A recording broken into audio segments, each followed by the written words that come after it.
Pemirsa, pemerintah Jakarta berencana menyulap lahan mangkrak menjadi lahan terbuka hijau. Rencana ini mulai digagas setelah Gubernur Jakarta Pramono Anung terinspirasi Taman Highline di New York, Amerika Serikat.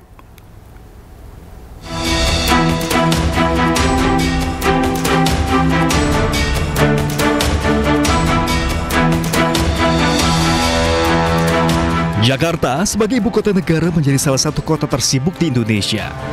Sejumlah proyek pun disiapkan Pemprov Jakarta untuk menjadikan Jakarta masuk dalam top 50 kota global dunia.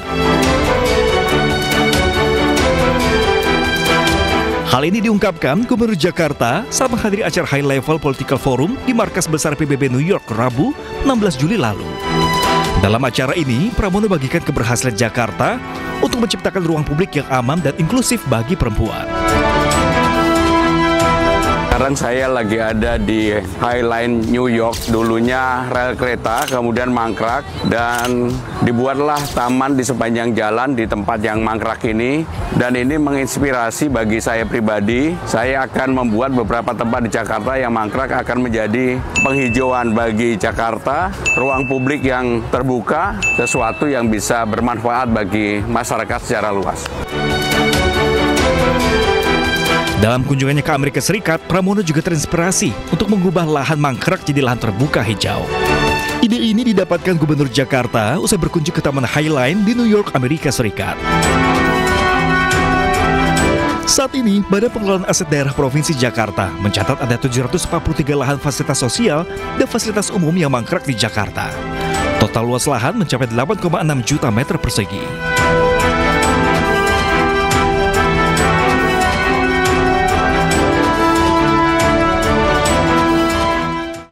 Gubernur Jawa Barat Deddy Mulyadi menegaskan tidak akan mencabut larangan studi tur sekolah meski kebijakannya memicu aksi unjuk rasa. Deddy menyebut aksi unjuk rasa menunjukkan bahwa studi tur hanya rekreasi dan bukan bagian dari pendidikan. Sekarang juga cabut.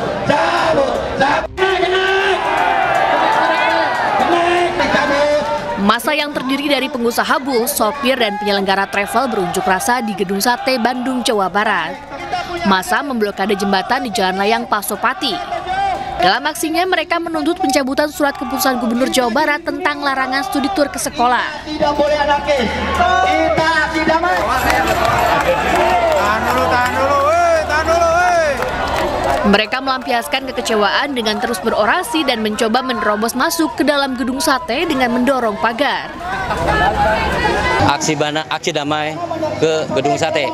Kami dari berbagai daerah dari Jawa Barat, ya, ada dari Garut, Tasik, Pangandaran, Cirebon, Cianjur, Sukabumi, Bogor, Bekasi, Depok, Indramayu, Majalengka, Kuningan, pokoknya seluruh Jabar, ya. Kami pelaku pariwisata, ya, pekerja pariwisata Jawa Barat yang terdiri dari PO Bus dan krunya, supir, kenek, ya. Juga ada travel agent, juga ada tour guide, juga ada UMKM. Ya, kami di sini menggelar aksi damai, bukan demo ya. Kita menggelar aksi damai hanya ingin menuntut keadilan. Sementara itu, Gubernur Jawa Barat Deddy Mulyadi menegaskan tidak akan mencabut larangan studi tur sekolah, meski kebijakannya memicu aksi unjuk rasa. Deddy menyebut aksi unjuk rasa ini menunjukkan bahwa studi tur hanya rekreasi dan bukan bagian dari pendidikan. Yang dilarang itu adalah kegiatan studi tur yang kemudian dengan demonstrasi itu menunjukkan semakin jelas bahwa kegiatan studi tur itu sebenarnya kegiatan piknik, kegiatan rekreasi. Bisa dibuktikan yang berdemonstrasi adalah para pelaku jasa kepariwisataan.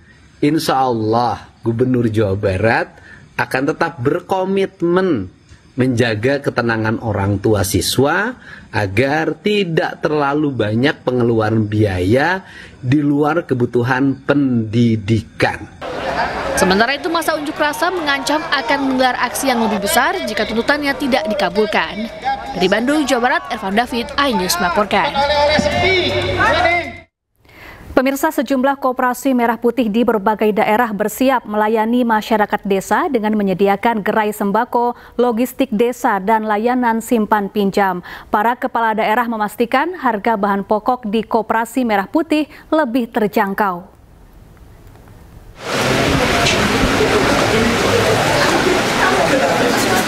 Gubernur Jawa Timur Kofifa Indar Parawansa meninjau koperasi merah putih di Kelurahan Miji, Kecamatan Prajurit Kulon, Mojokerto, Jawa Timur. Kofifa memastikan koperasi merah putih adalah mitra UMKM dan bukan kompetitor di lapangan. Koperasi ini menjual berbagai kebutuhan pokok rumah tangga seperti beras, minyak goreng, gula, dan tabung gas 3 kg. Kofifa menyebut harga bahan pokok yang dijual di koperasi merah putih lebih murah dari pasar. Ya, pelaku UMKM, karena ya harga beras di sini di bawah HET pasti lebih murah dari pasar. Begitu juga minyak goreng dan gula. Dan distributor pangan, tolong dikasih setia ya. Sementara itu, Kabupaten Halmahera Tengah menjadi salah satu perwakilan dari Provinsi Maluku Utara yang turut meresmikan Koperasi Merah Putih secara simbolis. Peluncuran oleh Presiden Prabowo Subianto diikuti secara daring. Koperasi Merah Putih Desa Wairoro akan menyerap hasil pertanian masyarakat dan mendistribusikannya ke sektor industri.